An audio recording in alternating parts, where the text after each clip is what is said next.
بسم اللہ الرحمن الرحیم. صابر علی حاضر ہے تھنک ٹی وی میں. ناظرین، میں اس وقت کراچی پریس کلب میں موجود ہوں اور یہاں کراچی پریس کلب میں پی ایف یو جے کی جانب سے ایک افطار ڈنر کا انعقاد کیا گیا تھا اور ہماری خوش قسمتی ہے کہ اس وقت میرے ساتھ یہاں موجود ہیں پاکستان کے معروف قانون داں جناب یاسین ایڈوکیٹ صاحب، جو پاکستان بار کونسل کے صدر بھی رہے ہیں اور ایک بڑی مؤثر آواز ہیں نہ صرف بکلا برادری کی بلکہ پاکستان کے جو انسانی حقوق ہیں ان کے حوالے سے ایک بڑی مؤثر آواز ہیں یاسین ایڈوکیٹ صاحب. تو میں آج ان سے یاسین صاحب السلام علیکم. وعلیکم السلام سر. سب سے پہلے تو یاسین صاحب آپ سے میری یہی گزارش ہوگی کہ ظاہر ہے کہ اس وقت عدلیہ کا اور ایک پہلے یہ ہوتا تھا کہ اسٹیبلشمنٹ اور سیاستدانوں کی لڑائی ہوتی جو اب تک جاری تھی، لیکن وہ جب سے اسٹیبلشمنٹ نے ایک اعلان کیا ہے کہ وہ نیوٹرل ہو گئی ہے. اب ہم یہ نہیں کہہ سکتے کہ وہ نیوٹرل ہوئی ہے کہ نہیں ہوئی، لیکن انہوں نے یہ اعلان ضرور کیا ہوا ہے. لیکن اب جو نئی لڑائی شروع ہو گئی ہے وہ ہو گئی ہے سیاستدانوں اور ججز کے درمیان، اور خاص طور پہ جو پاکستان کا ایک سب سے بڑا ادارہ ہے پارلیمنٹ، جو کہ ایک سپریم ادارہ ہے جو قانون سازی کرتا ہے اور جس کے انڈر میں سارے یعنی پاکستان کے جو ادارے ہیں وہ پارلیمنٹ کے انڈر میں. لیکن آج ایسا محسوس ہوتا ہے کہ وہ پارلیمنٹ کی وہ توقیر جو ہے وہ توقیر اب جو ہے وہ اسے بے توقیر کیا جا رہا ہے.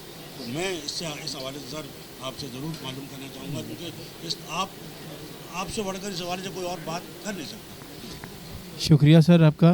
آپ نے بہت ساری باتیں ایک ساتھ کی ہیں.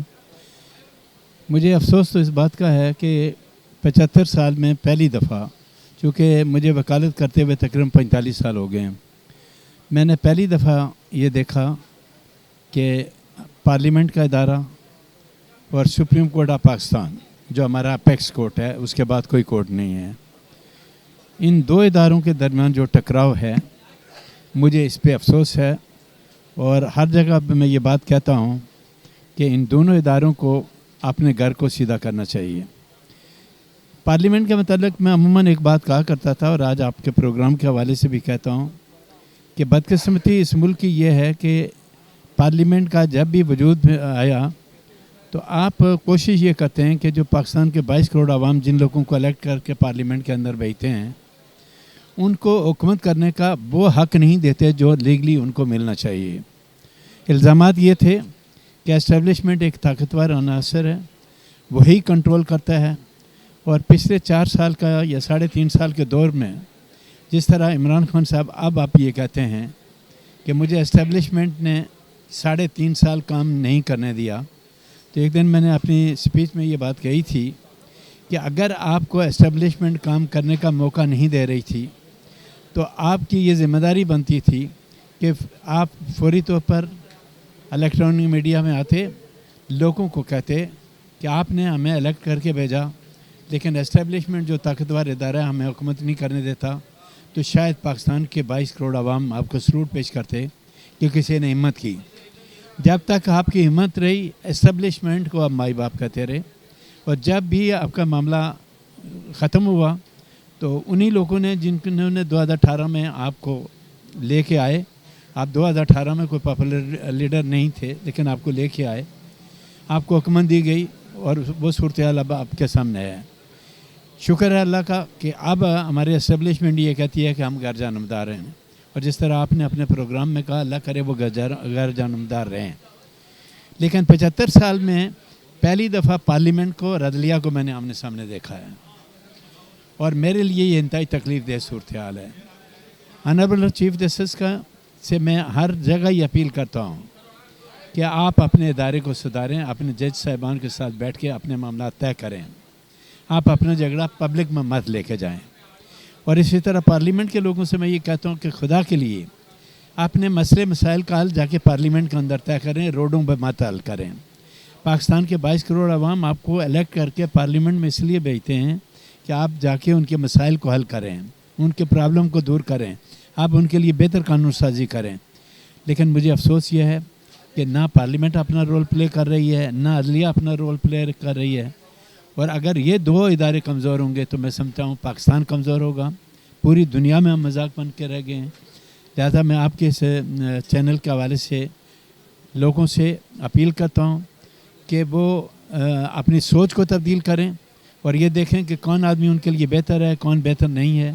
اور پھر پاکستان کے 23 کروڑ عوام سے اپیل کرتا ہوں کہ جن لوگوں کو آپ الیکٹ کرتے ہیں پارلیمنٹ کے لیے، کوشش یہ کریں کہ ایسے لوگوں کو لے کے جائیں جو پڑھے لکھے ہوں، وہاں جا کے اپنا رول پلے کر سکیں، قانون سازی کر سکیں. اور عدلیہ سے میں یہ کہتا ہوں کہ اپنی لڑائی جھگڑے ختم کریں، چونکہ پورا پاکستان دنیا میں تماشا بن گیا ہے، یہ تماشے کو ختم کر دیں. یاسین آزاد صاحب، میں آپ سے عدلیہ کے حوالے سے مزید سوال کروں، لیکن پہلے مجھے کر لوں کہ یہ جو عمران خان صاحب نے بحیثیت سیاستداں جو ایک نئی روایت ڈالی ہے، لیکن سیاستداں جمہوری سسٹم میں جو بھی کوئی بات کرتا ہے اسمبلی کے اندر کرتا ہے، اسمبلی سے باہر آ کے نہیں کرتا. لیکن عمران خان صاحب وائس سیاستداں ہیں جنہوں نے اسمبلی کا پلیٹ فارم ازخود چھوڑا. یعنی جب تک وہ پرائم منسٹر تھے، جب تک ان کی حکومت تھی تو اسمبلی بہت اچھی تھی، وہ اسمبلی کے اندر جب تک تھی. اچھا، جب وہ پرائم منسٹر نہیں رہے تو انہوں نے اسمبلی کو لات مار دی اور اسمبلی بری ہو گئی، اسمبلی کو استعفے دے دیے. پھر جب ان کے استعفے قبول ہوتے ہیں تو وہ عدالت چلے جاتے ہیں استعفوں کی کہ جی میرے استعفے کیوں قبول کیے جا رہے ہیں. پھر انہوں نے 2 صوبوں کی اسمبلیاں توڑ دی، کوئی جواز نہیں تھا اسمبلی توڑنے کا. پھر وہ اب ضد پہ اڑے ہوئے کہ جی 2 صوبوں کا الیکشن کرا دیں. جبکہ گورنمنٹ کا کہنا ہے کہ بھائی الیکشن تو ہونے، لیکن وہ پورے ملک میں ہوں گے اور اس میں ٹائم کتنا باقی رہ گیا. میرا سوال یہی تھا آپ سے کہ یہ جو ایک نئی روایت قائم کی ہے کہ سیاستداں جو ہوتا ہے وہ الیکٹڈ مطلب عوام کا ووٹ لے کر اب اسمبلی میں بات کرتا ہے، اسمبلی سے باہر آ کے بات نہیں کرتا. یہ انہوں نے کیا نئی روایت کی کہ اگر میں وزیر اعظم نہیں ہوں تو پوری اسمبلی نہیں ہوگی. دیکھیں سر، عمران خان صاحب نے 3.5 سال میں جو پولیٹیکل کلچر دیا پاکستان میں، کیا کبھی آپ نے سنا کہ کسی منسٹر نے کسی شادی کی دعوت میں جا کے کسی صحافی کو تھپڑ مارا ہو؟ کیا آپ نے کبھی سنا کہ کسی منسٹر نے سمیع ابراہیم جیسے اولڈ آدمی کو جا کے تھپڑ مارا ہو؟ اب 3.5-4 سال سے پہلے کا آپ دور اگر عمران خان صاحب کے دیکھیں، آج وہاں لگے ہوئے ہیں، آج وہاں لگے ہوئے جوتیاں بالکل کوئی شک نہیں ہے. جو آپ نے سوال کیا بالکل صحیح ہے. میں یہ کہتا ہوں جو سوالات ہیں آپ کا اس کا بڑا ڈیٹیل جواب چاہیے. لیکن عمران خان نے اس ملک کے پولیٹیکل کلچر کو تباہ و برباد کیا. پاکستان کے 22 کروڑ عوام 400 صوبائی اسمبلیوں اور قومی اسمبلی کو الیکٹ کرتے ہیں 5 سال کے لیے. 5 سال کی مدت پوری کرنا پارلیمنٹ کی ذمہ داری ہے. آپ نے ایک دن پہلے پنجاب اسمبلی میں اعتماد کا ووٹ لیا اور دوسرے دن چیف منسٹر پنجاب نے عمران خان کی خوشنودی حاصل کرنے کے لیے پنجاب اسمبلی کو توڑ دیا. 12.5 کروڑ کا صوبہ آج بھی آئینی بحران کے اندر مبتلا ہے. تو ایک ایسا پولیٹیکل کلچر عمران خان صاحب نے جنم دے دیا کہ آپ یقین کریں کہ کسی پروگرام میں جاتے ہوئے ڈر لگتا ہے کہ کہیں کوئی پی ٹی آئی والا اٹھا کے ہماری بےزتی نہ کر جائے. دعا کریں کہ اللہ تعالیٰ ان سیاستدانوں کو عقل دے اور یہ پاکستان کی بہتری کو لیے سوچیں. اور عمران خان صاحب نے 2 اسمبلیاں توڑ کے ظلم کیا جس کی وجہ آج پاکستان کے 22 کروڑ عوام بھگت رہے ہیں. اور اس کے علاوہ الیکشن اگر 5 اسمبلیوں کے ایک دن میں ہو جائیں جس طرح ماضی میں ہوتے ہوئے آئیں تو زیادہ بہتر ہے. ادروائز قومی خزانے پہ اتنا بڑا بوجھ پڑتا ہے جس کو برداشت کرنے کی ہم پوزیشن میں نہیں ہیں. صاحب نے جو پورے وہ ادارے کے سربراہ ہیں انہوں نے صرف 2 ججوں کو لے کے پوری سپریم کورٹ اپنی الگ گریڈڈ کی مسجد بنا لی ہے. اس کو آپ کیسے دیکھیں سر، ہم نے آنریبل سپریم کورٹ کو یہ کہا ہے کہ آپ مہربانی کریں یہ امپریشن ظاہر کریں پاکستان کے لوگوں کے سامنے کہ جو جج آپ لے کے آتے ہیں فوراً انگلی اٹھاتے ہیں کہ یہ جج چیف جسٹس کی مرضی کے انہوں نے فیصلہ فلاں کے حق میں دینا ہے. ہم نے ان تمام مسئلے کو ختم کرنے کے لیے بار بار آنریبل چیف جسٹس سے جا کے ہاتھ جوڑیں اور ریکویسٹ کی ہے کہ فل کورٹ میٹنگ بلائیں. فل کورٹ میٹنگ میں تمام آئینی معاملات کو ٹچ کریں اور یونیفارم طور پر ایک ججمنٹ دیں تاکہ یہ اثر ہو کہ سپریم کورٹ ڈیوائیڈ نہیں ہے، سپریم کورٹ کے جج سارے ایک ہیں. یہ تقسیم جو ہے یہ پاکستان کے لیے نقصان دہ ہے اور ادارے کی ڈگنیٹی کے خلاف ہے.